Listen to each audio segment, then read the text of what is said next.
अस्सलाम वालेकुम नाज़रीन, मैं हूं आपका होस्ट माजिद चौधरी। आज हम बात करेंगे इस्लामाबाद की लॉ इन्फोर्समेंट एजेंसियों के हवाले से और लॉ एंड ऑर्डर के हवाले से आज बात होगी बड़ी खुल के। मौजूदा जो गवर्नमेंट है, जहां पे कुछ सियासी पार्टियों को भी निशाना बनाया जा रहा है, उसके आड़ में ख़ास तौर पे हमने देखा है कि पुलिस ख़ास तौर पे अपने मज़मूम मकासद के अंदर भी सरगर्म है और उसमें कुछ ऐसे अफराद हैं कि जो अपने अपने टारगेट्स के ऊपर काम कर रहे हैं। और इसी के साथ साथ गुज़िश्ता गुज़िश्ता कुछ दिन पहले हमने देखा कि सदर जो स्वां गार्डन है, कोऑपरेटिव हाउसिंग सोसाइटी के अंसर गोंदल साहब के और उनकी फैमिली, उनके बच्चे भी उनके साथ हमरा थे और उनके भाई भी थे, तो उनके ऊपर एक अटैक होता है। जब वो जुमे की नमाज़ मस्जिद से पढ़ के बाहर निकलते हैं तो मुसल्ला एक जत्था जिसमें काफ़ी लोग जो है ना, उनके पास जदीद असला भी है, वो लहराते हुए आते हैं और सरेआम उनको टारगेट बनाया जाता है और इतनी शदीद फायरिंग होती है कि इर्द गिर्द इलाके में एक खौफ व हरास फैल जाता है। और ऐसा गुमान होता है कि यहाँ पे जैसे हम इंडिया के बॉर्डर पे हैं या जहाँ पे जंगी एक इलाका है उसके दरमियान मौजूद है। तो जो एनी शाहिदीन है, हमने जब उनसे पूछा तो उन्होंने कहा कि हमने घरों के जो है वो दरवाज़े और खिड़कियाँ बंद कर ली और इतनी शदीद किस्म की फायरिंग हुई। और फायरिंग की जो मुख्तलिफ तकरीबन मुख्तलिफ क्यास आई हैं, कोई कहते हैं कि 28, कोई 40, यानी 40 मुसल्लह जत्थे वो आके हमला आवर होते हैं। तो वहाँ पे उनको टारगेट बनाया जाता है और उनको वहाँ पे खड़े होकर सरेआम उनकी गाड़ी के ऊपर ब्रेस्ट मारे जाते हैं। और उनके बच्चों को जो कि जुमे की नमाज़ पढ़ने गए हुए थे, जो ही वो जुमे की नमाज़ पढ़ के बाहर निकलते हैं तो उनको वो टारगेट किया जाता है। तो नाज़रीन ये देखें, एक कोऑपरेटिव हाउसिंग सोसाइटी का सदर, उसको इस तरह सरेआम निशाना बनाया जाता है। तो ये पाकिस्तान, और ये ख़ास तौर पे मैं इस्लामाबाद की बात करता हूँ, ये इस्लामाबाद जो कैपिटल है, जो हम समझते हैं कि ये पाकिस्तान का सारा जितना लॉ कानून है वो यहाँ हमारे पार्लियामेंट से बनता है और वही इम्प्लीमेंट और सुप्रीम कोर्ट और बाकी उसके अलावा हमारे GHQ जैसे बड़े सुप्रीम इदारे यहाँ पे मौजूद हैं। लेकिन यहाँ पे इस्लामाबाद के अंदर इस तरह दहशत गर्दी के जो वाक़यात हैं, ये रुनमा होना, हमारी जो एजेंसी हैं ख़ास तौर पे उनके ऊपर भी सवालिया निशान है। और हमारी पुलिस और रोज़मर्रा में जो काम करने वाली वो एजेंसी हैं उनके ऊपर भी सवालिया निशान है। नाज़रीन, ये एक वो उस शख्सियत की बात है कि जिसका एक विज़न था कि मैं लोगों के लिए काम करूं।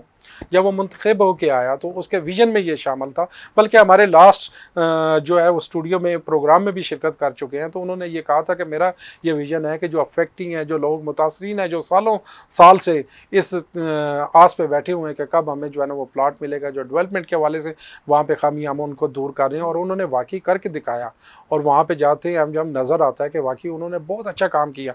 तो ऐसी शख्सियत को निशाना बनाना सवालिया निशान है। और पुलिस अब तक क्यों ना मुलजमान को गिरफ़्तार कर सकी।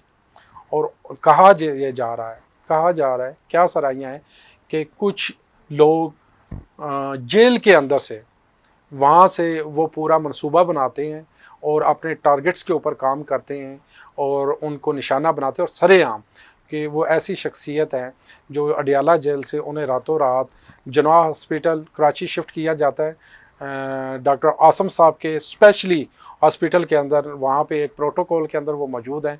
मैं ये बात कर रहा हूँ राजा अरशद साहब की। तो वहाँ पे ये जो मुख्तलिफ़ क्या सराहियाँ हैं, जो लवाकिन हैं उनकी तरफ से, बल्कि उनका नाम भी इस FIR, जो ये FIR है, ये बाकायदा FIR लॉन्च हो चुकी है। इसके अंदर उनका नाम और उनका बेटे जो है वो राजा उस्मान साहब और दीगर जो है ना वो लोगों का भी इसमें नाम शामिल है। लेकिन हमने ये देखा, अगर इस तरह का ये वक़ूअ है या इस तरह जो है वो जेल के अंदर बैठ के आप इस तरह की सरगर्मियों के अंदर मुलव्वस होते हैं, तो ये पाकिस्तान का कानून और ये आइन, इसका तो एक हमने मजाक बना रखा है। तो इसी के ऊपर आज हम बात भी करेंगे। हमारे स्टूडियो में मौजूद हैं अहमद खान साहब, अहमद खान खटक साहब। हम उनसे तफसीलन इसके ऊपर बात करेंगे। अहमद खान साहब, ये इतने दिन गुजर गए हैं, ये 16/6 को ये वक़ूआ जो है ना वो अमल में आया, तो उसके बावजूद अभी तक हमने देखा कि पुलिस ने इसके ऊपर कोई कार्रवाई नहीं की। और वो जो इसके विक्टिम हैं वो अभी हॉस्पिटल में आईसीयू में ज़िंदगी और मौत की कश्मकश में, उन्होंने तो अपनी तरफ से ये पूरी कोशिश की और ये देख लिया कि ये अब इनके अंदर जान या सकत बाकी न्यूज़ के बावजूद ये अल्लाह का करम है कि अभी तक वो हॉस्पिटल में वो अपनी ज़िंदगी और मौत की कश्मकश में, उनको तकरीबन जहाँ तक हमें पता चला है कि 8 गोलियाँ लगी हैं। तो इसके ऊपर आप सर क्या कहते हैं? औज़ुबिल्लाहिमिनश्शैतानिर्रजीम बिस्मिल्लाहिर्रहमानिर्रहीम। माजी साहब बहुत शुक्रिया। माजी साहब बात ये कि देखें अभी आपने बात की कि ये कैपिटल में हुआ है, मैं तो इस पे बड़ा भरपूर मज़म्मत भी करता हूँ और ये एक वाक़या नहीं है इस तरह के आप मैं आपको दर्जनों हिसाब से आपको मिसालें दे सकता हूँ कि इस तरह के माफियाज़ हैं जो जेलों के अंदर से डायरेक्शंस देते हैं, बाकायदा इनकी टीमें हैं और नाजायज़ कब्ज़ा माफिया भी होता है और इसी तरह थ्रेट भी करते हैं और जहाँ उनको मौका मिलता है तो वो अपनी कार्रवाई भी डाल लेते हैं। तो ये मैं इस वक़्त हुकूमत से कहना चाहता हूँ कि एक ये इस्लामाबाद में इस तरह के दिन दहाड़े इस तरह की वारदातें हो रही हैं और इस पे हमारी फ़ोर्स क्या कर रही है और इस पे जो है हमारी स्पेशल ब्रांच है, बहुत सारी एजेंसियाँ हमारी पुलिस की। तो ये नाकामी जो है ये तो बिल्कुल हमारी सोच से बालातर है कि आपके कैपिटल में ऐसे हो रहा है, तो बाकी पाकिस्तान में बाकी छोटे ज़िलों में वहाँ पे क्या पोज़ीशन होगी? ये तो बड़े अफ़सोस का मकाम है इस वक़्त। तो सर ये अभी तक आप ये तो चलो वकूआ जो है अमल में आया, देखें जेल के अंदर से बैठ के, और जेल अब जिस तरह ये सुनने में आ रहा है कि अडियाला जेल से उनको शिफ्ट किया गया है जिना हॉस्पिटल जो है वो कराची के अंदर, तो वहाँ से बैठ के वो बाकायदा जो है ना ये प्लान कर रहे हैं। ऐसा ही है माजिद साहब, बिल्कुल आप सही कह रहे हैं। और कराची से कौन कर रहा है? कराची की गवर्नमेंट किसकी है? सवाल तो ये बनता है। और यहाँ पे वफाक में मैं राना सनाउल्लाह साहब से भी ये बड़ा सवालिया निशान है उनसे कि कैपिटल में कंट्रोल क्यों नहीं कर रही है? यहाँ पे पंजाब पुलिस है, आपके पास रेंजर्स हैं, इस्लामाबाद पुलिस है, तो अभी तक क्यों नहीं पकड़े गए बंदे? ये तो बहुत बड़ा। और फिर यहाँ से बंदे को प्रोटोकॉल में ले जाना, ये तो बहुत बड़ा मजाक है कौम के साथ। क्या ये आम आदमी को भी ये सहूलत मुयसर है कि वो जब जेल के अंदर हो तो उसको हॉस्पिटल में एक वीआईपी रूम और सारी एक्सेस टेलीफोन हर चीज़ की सहूलत मिल सकती है? देखें ये तो बड़े स्पेशल किस्म के लोग होते हैं। अगर वो बाहर भी हों तो वही ज़िंदगी है, अगर जेल में भी जाएं तो उसको वही प्रोटोकॉल, वहाँ पे वही सारी चीज़ें मिलती हैं और उनका पीछे से हाथ भी होता है। तो अब यहाँ से उसको बाई एयर ले जाना और एक मुलजिम को फिर वहाँ प्रोटोकॉल में रखना और इधर जो है एक ज़िंदगी का वो कश्मकश में, इस तरह की तो इस्लामाबाद में मैं आपको बहुत सारी मिसालें दे सकता हूँ यहाँ पे। तो बिल्कुल इस पे तो मैं सुप्रीम कोर्ट को एक्शन लेना चाहिए, हमारी जो अदलिया है उनको लेना चाहिए कि इस तरह दिन दहाड़े लोगों को मारा जा रहा है। और तो मज़े की बात यह है कि फैमिली उनके बच्चे मौजूद थे, उनकी एज अभी देखें छोटे बच्चे थे, उनके ऊपर सरेआम जो है ना फायरिंग की गई, उनको टारगेट किया गया। इसमें बच्चों को देखें, हम जुम्मे की नमाज़ पढ़ने के लिए वो गए थे, जो ही बाहर निकले तो 20 25 या 40 मुख्तलिफ क्या असर आई हैं, वो लोग जत्था जो था वो आके उन्होंने सरेआम फायरिंग शुरू कर दी एक पोश सोसाइटी के अंदर। ये कैसे पॉसिबल है? बिल्कुल जी, आपके सामने है, एफआईआर भी लॉन्च हुई, अभी तक बंदे जो है ना अरेस्ट नहीं हुए हैं और जो मुलजिम हैं उनको वही प्रोटोकॉलें मिलती हैं, वही चीज़ें हैं। तो बस मैं तो अभी गवर्नमेंट की मुझे समझ नहीं आ रही पीडीएम की कि इस वक्त हो क्या रहा है और इतने बड़े बड़े हादसे हो रहे हैं यहाँ पे और अभी तक कोई इस पे कंट्रोल नहीं है। तो ये मेरे ख़्याल से कोई और मकसद से आए हुए हैं यहाँ पे इस्लामाबाद में और हुकूमत जो बनी है इनका बिल्कुल इंसाफ का यहाँ पे तो बिल्कुल ही खामोशी है कि किसी को इंसाफ इसका मिले। मतलब तो ये हुआ कि जो हमारी कैपिटल के अंदर ख़ास तौर पे जो हमारी मैनेजमेंट है वो फेल हो चुकी है। मुलजमान को अगर आप कैपिटल के अंदर एक लॉ को जो है ना वो इम्प्लीमेंट नहीं करवा सकते तो पूरे पाकिस्तान में आप किस तरीके से करवा सकते हैं कि एक मुलजमान जो आपके यहाँ पे दन दनाते हुए आते हैं और सरेआम टारगेट करते हैं, उसके बाद वो गायब हो जाते हैं। ये सवालिया निशान तो सर है। देखिए गवर्नमेंट अगर चाहे तो गवर्नमेंट के लिए क्या मुश्किल है? कोई मुश्किल भी नहीं है इस्लामाबाद में। अगर किसी मुलजिम को पकड़ना है, सज़ा देनी है, अदालतें हैं, सारा कुछ है, लेकिन गवर्नमेंट कुछ इस तरफ तवज्जो भी तो दे ना। गवर्नमेंट की तवज्जो ही नहीं है इस साइड पे। आप देख रहे हैं आपके यहाँ से ये इस तरह की मतलब है कोई सेफ्टी है नहीं, हर बंदा इसी तरह मुश्किल में, हर बंदा यहाँ से भाग रहा है। अभी आपका जो इतने लोग यहाँ पे बाहर जाके हादसा हुआ है किश्ती का, क्या वजह है? इसी वजह से लोग तंग होकर यहाँ से भाग रहे हैं कि यहाँ पे कोई कानून की बालादस्ती नहीं है। सर वो जो बच्चे जिनके सामने उनके वालिद को टारगेट किया गया, उनको किया गया, उनके जहनों पे क्या नक्श जो है ना वो बनेंगे जब वो बड़े होंगे कि हम किस पाकिस्तान में रहते हैं जहाँ पे सिक्योरिटी लाइन ऑर्डर के ये मसाइल हैं और सरेआम जो आपका दारुल खिलाफा है, कैपिटल है, उसके अंदर इस तरह की वारदातें हो रही हैं। बस माजिद साहब बिल्कुल आप सही कह रहे हैं। ये तो उनको ही पता है जिन पे गुज़र रही है और जिनके बाप को मारा गया है, उनकी फ़ैमिली पे क्या गुज़र रही है। वो अभी आईसीयू में है, अभी हाँ, ज़िंदगी अभी और आईसीयू में है वो, अल्लाह ताला उसको ज़िंदगी दे, सेहत दे। और हुकूमत अभी तक उस पे कोई एक्शन वग़ैरह नहीं ले रही, तो मुझे तो बड़ा अफ़सोस ही होता है इस तो हुकूमत इसके से। पीछे आप लेकिन क्या समझते हैं कि क्या वजूहात क्या हैं? आप थोड़ा सा खुल के हमें बताएं, क्योंकि आप माशाल्लाह एक गहरी नज़र रखते हैं। आपके तो इस्लामाबाद के अंदर ही आप रहते हैं और आपको बड़ा इसकी जो टेरिटरी है उसका भी आपको पता है, बखूबी आप जानते हैं। तो इसके पीछे क्या वजूहात होती हैं, मकासद क्या होती हैं? देखें माजिद साहब, यहाँ पे इस तरह दिन दहाड़े किसी को आप थ्रेट करते हैं या आप उसी को मतलब फायर करते हैं, तो इस तरह नहीं होता है। पीछे उनके हाथ होते हैं, उनके पीछे हुक्मरान ऐसे बैठे होते हैं जो टारगेट देते हैं उनको। तो अब अल्लाह वही बेहतर स्टेटमेंट दे सकता है, अल्लाह उसको ज़िंदगी दे। और इस तरह की बहुत सारे आए दिन जो है ना, इस तरह की जो है ना, इस्लामाबाद में, पिंडी में इस तरह की कार्रवाइयाँ हो रही। और मुझे तो पुलिस की कोई समझ नहीं आ रही कि पुलिस कर क्या रही है। बैठे हुए हैं आराम से, और इन लोगों को तक इनकी रसाई क्यों नहीं है, या रोका जाता है इनको, या प्रेशर है इन पे। ये तो कोई समझ से बाहर ही है कि कैपिटल में ऐसे तो मामलात इसका हो रहे हैं। मतलब ये है कि हम पाकिस्तान का जो दारुल खिलाफा है इसके अंदर भी आज महफूज नहीं है। बिल्कुल एक आम आदमी जो आम शहरी है उसकी जान और माल, उसकी कोई गारंटी नहीं दे सकती गवर्नमेंट। ऐसा ही है, ऐसा ही है। तो ये बिल्कुल गवर्नमेंट के फिर मकासद में क्या शामिल है जब वो इक़्तिदार के अंदर आते हैं, या वो कहते हैं कि पाकिस्तान को हम एक दुरुस्त सिमत के अंदर लेके जा रहे हैं? तो ये कौन सी दुरुस्त सिमत है जब आप बुनियादी लोगों को, अब लोगों के हकूक़ तो एक साइड पे तहफ़्फ़ुज़ ही आप फराहम नहीं कर सकते, तो हमारी पुलिस का क्या रवैया है? देखिए इस तरह के सरेआम वक़ूए जो रूनमा होते हैं, तो पुलिस कहाँ सर, उस जहाँ पे ये वाक़या रूनमा हुआ उसके 1 किलोमीटर के अंदर वहाँ पे पुलिस स्टेशन मौजूद है।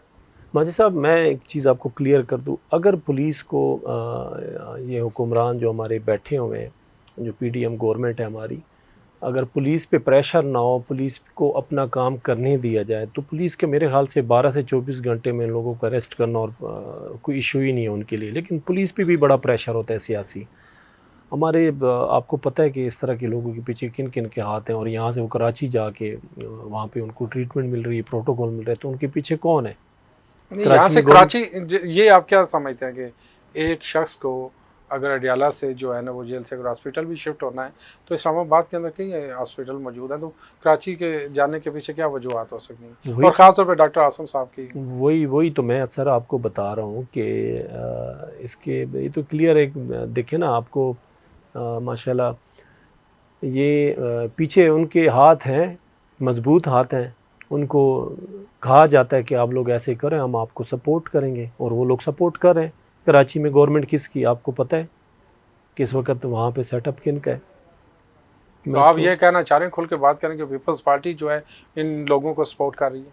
बिल्कुल जी, जिसके सूबे में ये काम हो रहा है वहाँ बुलाया जाता है। और डॉक्टर आसिम कौन है, उसका कहाँ कहाँ से रेफरेंस है उनका, तो लाजमी बात है वही लोग इनको हमने सपोर्ट कर रहे माजी हैं। में भी देखा कि जिन लोगों के ऊपर कोर्ट के केसेस या वो पुलिस को वांटेड थे, तो वो डॉक्टर आसम साहब के हॉस्पिटल के अंदर जो है ना वो एडमिट जाके होते हैं। इसके पीछे क्या वजूहत हैं? वही मैंने माजी साहब स्टार्ट में भी आपको कहा है कि ये एक पूरा ग्रुप होता है। इस पे हर किस्म की उनको सपोर्ट दी जाती है, मेडिकली, वैसे भी ट्रैवल्स के लिए भी जिन्होंने करना होता है।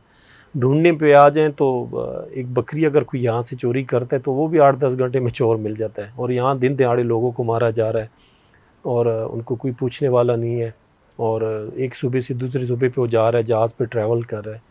ये तो बहुत बड़ा सवालिया निशान है। 6-7 हज़ार की जो आबादी है सर, उसके अंदर इस तरह का वाक़या रूनमा होना, ये आप क्या समझते हैं कि उन लोगों के अंदर क्या क्या जो है ना उनकी फीलिंग होंगी वहाँ पे जब एक इतनी वसी पैमाने में सैकड़ों की तादाद में फायर जो है ना वहाँ पे किए गए? तो आप ये देखें कि वो लोग जो इर्द गिर्द के लोग हैं वहाँ पे अभी तक वो कहते हैं कि हमारे बच्चे जो है ना वो डरे हुए हैं, सहमे हुए हैं। देखिए माजिद साहब, अपने हक़ के लिए लोगों को निकलना पड़ेगा। एक-एक करके ये मारेंगे हमें। तो जी। बिल्कुल हुकूमत के सामने इनको आके, लोगों को आके हड़ताल करने चाहिए कि ये हमारे साथ नाइंसाफ़ी है। यहाँ पे तो बिल्कुल कोई सर, जो पूछने हक के लिए वाला नहीं आवाज़ है। उठाएगा उसकी आवाज़ को खामोश कर दिया नहीं, नहीं, जाता है। नहीं। देखिए पाकिस्तान में ये बिल्कुल सादा सा जो है ना फार्मूला है, जो भी आवाज़ उठाता है उसकी आवाज़ को बंद कर दिया जाए। यहाँ पे तो आप जर्नलिस्ट, हम जैसे लोग जो है ना वो आप देखें कि सैकड़ों की तादाद में टारगेट किए जाते हैं। देखें ये आज एक बंदे को मारा है, कल को 2 को मारेंगे इसी तरह। तो उससे बेहतर है कि हम अपने हक की आवाज़ के लिए उठें और इकट्ठे हों, एक ही पेज पे हों और हुकूमत को कहें कि ये हमें इंसाफ चाहिए, अदालतों को हम कहें। इस पे तो अदालतों को भी एक्शन लेना चाहिए मेरे ख्याल से। अदालतों के ऊपर भी जो है ना ये बड़ी जिम्मेदारी बनती बहुत है ज़िम्मेदारी, कि बहुत बड़ी। इस वक्त जिस तरफ मुल्क जा रहा है उसको खुदारा इसके ऊपर जो है ना कोई एक्शन लें। और पुलिस और जो हिफ्ज़ व अमान है ये तो एक बुनियादी ज़रूरत है ना। देखें अब मुआशरे के अंदर उस वक्त वो मुआशरा कायम नहीं हो सकता जब तक वहाँ पे अमन अमान नहीं कायम होता। इंसाफ के बगैर मुआशरा मुमकिन नहीं है। सबसे पहला जो बुनियादी जो शहरी है ना वो उसके गवर्नमेंट का क्या इसके ऊपर जो है ना वो फ़र्ज़ बनता है कि उसके जान और माल की हिफाजत गवर्नमेंट के अवलीन फ़राइज़ में शामिल है। लेकिन हमने ये देखा कि गवर्नमेंट इसके हवाले से बेबस जो है ना वो दिखाई देती है। उसके बावजूद आपने ये देखा होगा, इससे हट के अगर आप देखें जो सियासी टारगेट्स हैं वो रातों रात वो मुल्ज़मान भी पकड़े जाते हैं, उनके ऊपर केस भी बरामद हो जाते हैं, बाकी चीज़ें भी। लेकिन मुल्ज़मान जो इस तरह के आम वाक़यात होते हैं उनके अंदर हमने ये देखा कि मुल्ज़मान को खुली छूट दी जाती है और हमें पता ही नहीं होता, वो महीनों लग जाते हैं। ये पाकिस्तान का सिस्टम कब चेंज होगा? देखिए माजिद साहब, वो हज़रत अली का कौल है कि यहाँ पे कुफ़र का निज़ाम तो चल सकता है, नाइंसाफ़ी का नहीं। तो इसी तरह है नाइंसाफ़ी, और लोग यहाँ से यकीन करें बाहर की आप फ़िज़ा दे के हर बंदा डरा हुआ है, कोई बाहर नहीं निकल रहा है, ना कोई कारोबार है ना कुछ, और ऊपर से ये इस तरह के मामलात हैं। तो पाकिस्तान से सब ने फिर इसी तरह के करके जी सारे लोग निकलेंगे जाएंगे, तो नुकसान किसका होगा? मुल्क का होगा, रियासत का होगा। तो इस पे खुदारा हुकूमत जो है वो एक्शन ले, आईजी साहब भी इस पे एक्शन लें और मिनिस्टर साहब भी लें, वो हर चीज़ पे बड़ी कड़ी नज़र रखते हैं। तो ये कैपिटल का है और पता नहीं ये अभी तक क्यों खामोश है, इस पे एक्शन क्या ऐसी बड़ी मजबूरी के खामोश बैठे हुए हैं। जी, बहुत शुक्रिया अहमद साहब, आपने कीमती वक्त दिया। तो ये मेरा सवाल है, बल्कि मेरी रिक्वेस्ट है आईजी इस्लामाबाद साहब से और इंटीरियर मिनिस्टर राना सनाउल्लाह साहब से और इसके अलावा प्राइम मिनिस्टर पाकिस्तान से और चीफ जस्टिस साहब से और आर्मी चीफ साहब से भी है कि खुदारा ये जो इस्लामाबाद का कैपिटल है इसकी हिफ्ज़ व अमान आप लोगों के हक उसमें फ़र्ज़ के अंदर शामिल है। अगर नहीं भी है तो इसके अंदर मुदाखलत करें। और ये जो यहाँ पे एक वही जिस तरह हम कहते थे कि ये वाना बना हुआ है या हम ये कहते थे कि ये शुमाली वज़ीरिस्तान है, ये कहीं ऐसा ना हो कि ये जो जंगी हल्के हैं, ये जो मुसल्लह जत्थे हैं, कल ये हमें कंट्रोल करने बहुत मुश्किल हो जाएँ। इसके ऊपर इनको कंट्रोल करें और कानून का इम्प्लीमेंट करवाएँ। तो नाज़रीन, इसी के साथ माजिद चौधरी को इजाज़त दीजिएगा। अल्लाह हाफ़िज़।